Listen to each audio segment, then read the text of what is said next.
Hi everyone, it's great to see you. I'm going to be showing you around the garden a little bit, pointing out a few things that I've done, and the first thing that I want to draw your attention to is this beautiful golden penny hydrangea. So this is just a spectacular spot in the garden now between the clematis that's in full bloom and the bright lemony yellow color of this hydrangea.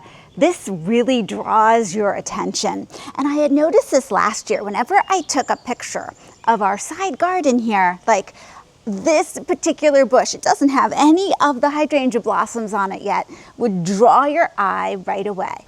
Now, this hydrangea, Golden Penny, is only hardy to zone 7. So supposedly we're zone 7, but you know that means the roots are hardy to zone 7. It won't completely get killed off in the winter, but it might not have bud hardiness to zone 7. And sure enough, the first year it didn't bloom at all. Last year we had one blossom on it.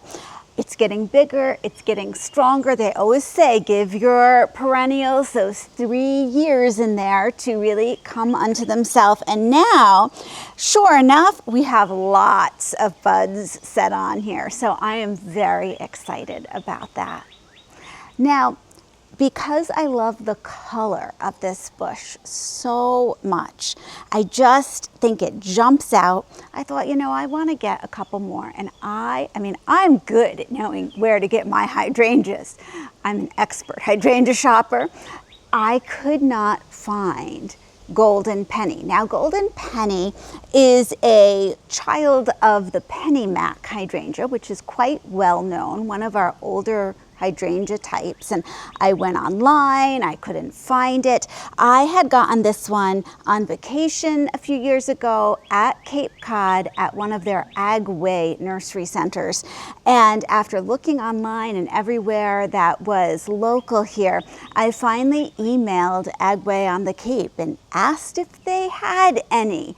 And they said they did not have any, but they would check to see if they could order me some. And I was so excited because everyone else who had checked wasn't able to get them. And sure enough, they came through and found me 4 beautiful golden penny hydrangeas. So yesterday, my mom and I took the day to do a day trip into the Cape, and what a lovely day. It was just so nice. I mean, garden shopping, going out to lunch on the Cape. It was beautiful. It was a good little getaway, and I came home with 4 more golden penny hydrangeas. Now, a couple things I want to tell you about this hydrangea in case you're planning a trip to the Cape soon and you want to contact Agway Nursery.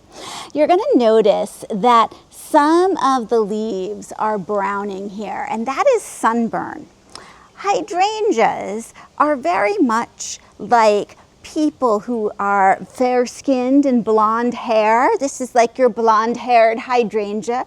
I tend to burn easily in the sun, and so does your lighter colored leaves hydrangea.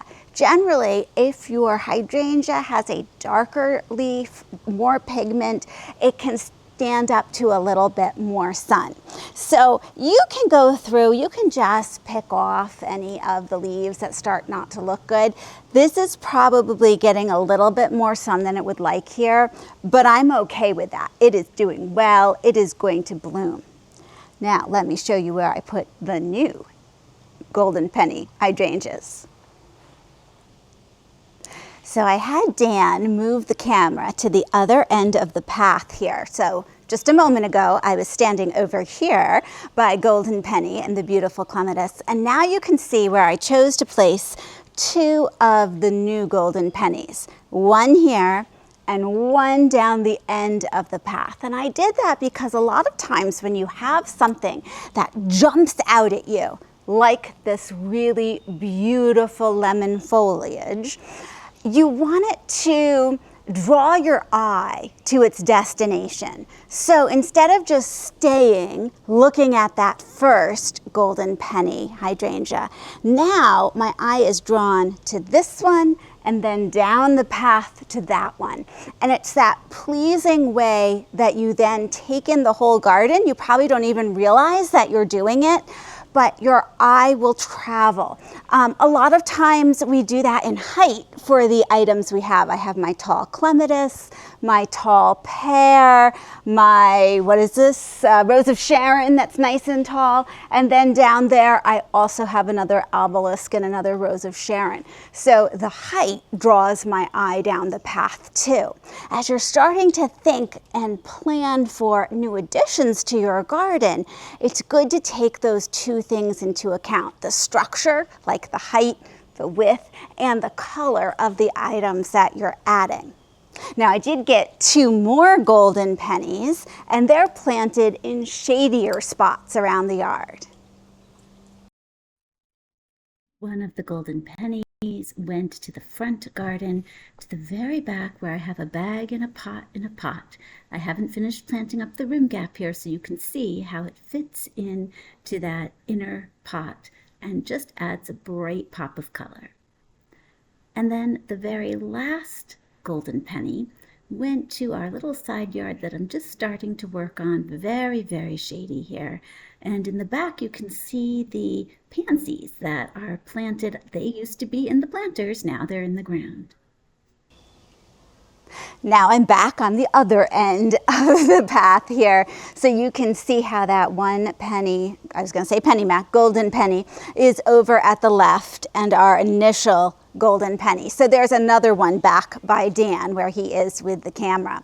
Now these do get to be 4 to 5 feet tall and wide. So I have planted them so that I can take into account that growth. Right now we have daylilies and other things around them. That's absolutely fine. I am good with moving things in the future. So I think that when I need to, I'll move those daylilies and give them more space. And I just counted, I have a good dozen buds on here. Yay! It's going to be so pretty. So a special thank you to Agway on Cape Cod. They were so fabulous, responding quickly to me and hunting down these difficult to find hydrangeas. Thanks so much for joining me, and I'll see you in the next video.